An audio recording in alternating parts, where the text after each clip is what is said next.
This is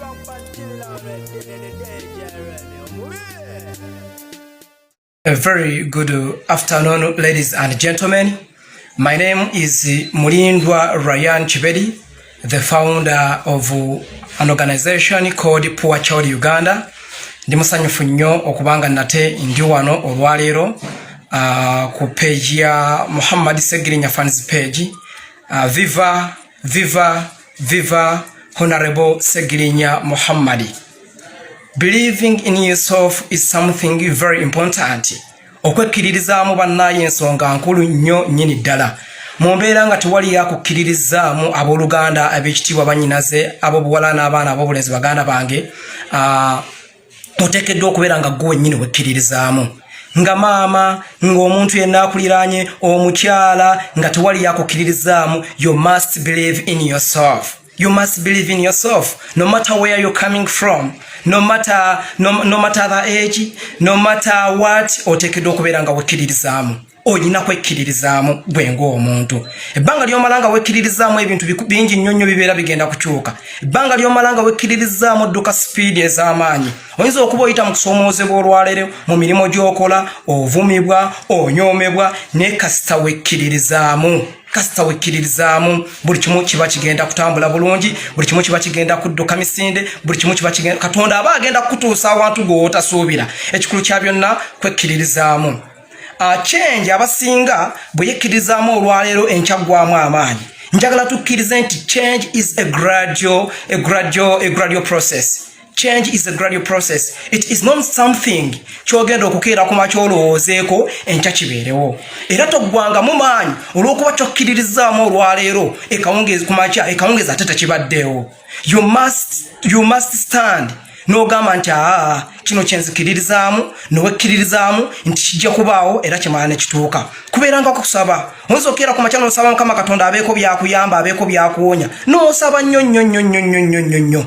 N'olaba nga tebibaddeewo oba n'olaba nga tebituuse. Ne toyina kukoma kusaba. Oteekeddwa okusaba. Tomanya mu kusaba kw'okwo Katonda ayinza okuyisiza mu muntu omulala, mukuyisiza mu muntu omulala, ate ggwe n'obeera ng'osobola okukola ki? Ng'osobola okubeera nga ofunamu oba ng'oganyulwamu mu ekyo ky'obadde osabirira.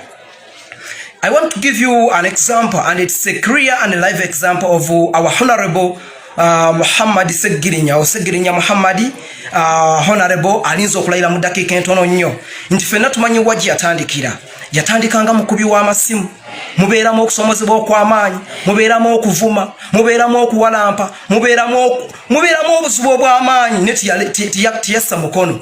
Mu kusoomoozebwa kwonna yasigala nga agenda mu maaso, yasigala nga alemerako paka olwaliro Katonda lwe yagamba nti gwe musajja gwe wekkiririzaamu nnyo, gwe musajja gwe okoledde abantu ebintu bingi nnyo, nga tofaayo ki kyogenda bifunamu, nga tofaayo ki n'aweereza abantu be mpaka paka olwaliro Katonda lwe yamusitudde n'amugya eri wansi ekawempe, ate n'amutwala mu paliyamenti y'eggwanga Uganda asobole okubeera nga ayongera okuweereza abantu. Katonda olwo yamulabyemu ekyamagero, yamulabyemu ekyamagezi, abadde nga aweereza abantu nga tafuddeyo kukufunamu, n'alemerako paka olwaliro Mukama Katonda lwabadde nga amutaaka mu paliyamenti y'eggwanga Uganda. N'olw'ensonga eyo kikyemba kuutya baganda bange kwekkiririzaamu.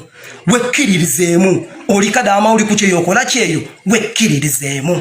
Wekkiririzeemu. Olina omulimu gw'okola osomba mmere ne bakuyisaamu amaaso bakuuma, wekkiririzeemu omanye nti no one day, one time you'll be someone. Toggwamu maanyi, topowanga. Olwaliro oyinza okuba nga oli bubi, wewangaalira oli bubi, naye enkya ebbanga ly'omala nga wekkiririzaamu osobola okubeera ng'oli bulungi. Abamu tuggwamu amaanyi mu kaseera ng'ate tunaatera okubeera nga tutuuka we kiggweera. Ne tuggwamu amaanyi, so toggwangamu maanyi. Sigala nga wekkiririzaamu ne babeera nga bakuvuma oba nga bakuyisaamu amaaso oba nga tebakuwa katiibwa konna gwe wekkiririzeemu. Ekiseera kijja kutuuka nga bangi bakukkiririzaamu. Ekiseera kijja kutuuka nga yali akuyisaamu amaaso akukkiririzaamu. Ekiseera kijja kutuuka nga yali awaana okuteeka waggulu akukkiririzaamu. So viva Honorable, nkuyozaayoza ssebo ow'ekitiibwa Honorable okubeera ng'otuuse ku kkula lino ery'okubeera ng'ogenda kubeera ng'olayira olwaliro nga Honorable akikirira abantu si bokka abakawempe wabula aba Uganda yonna mu paliyamenti y'eggwanga Uganda.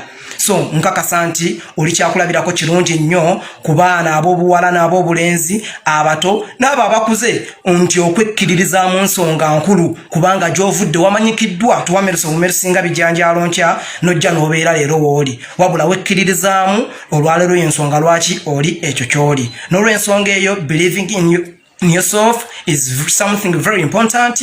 No matter what you over baana abakuzaala oli wa tribe ky'osoma ddiini ki manya oli wa kasobanga wekkiririzaamu everything is very possible kubanga ne Katonda ayagala nnyo abantu abakkiririzaamu omuntu ekkiririzaamu ebbanga lyonna abeera mukkiriza eri Katonda kubanga abakkiriza nti buli kimu kisoboka. Otherwise congratulations once again honorable nkwagaliza okulayira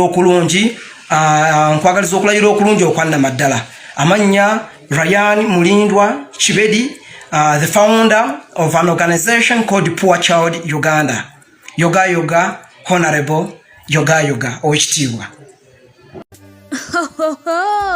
Abakyala n'abaami aba Jokam Logistics and Tours International bakikukoledde anti bano bakutuusako emigugu gyo okuva mu ggwanga erya Turkey okutuukira ddala wano mu ggwanga erya Uganda. Oli musuubuzi oddiringira mu ngoye z'abakyala z'abaami oba z'abaana omuli ensawo, engatto, abaya ne sharia, suuti, saati, t-shirts wamu n'enkofiira babikutuusako ku bbeeyi ensaamusaamu ate mu budde bakubire ku nnamba z'essimu +9053 574 oba +256 708 basange ku offices zaabwe ezisangibwa wali mu kibuga Kampala ku New Taxi Park Building room number 689 Namirembe Road. Beba Jokam Logistics and Tours International okukuwonya abafere.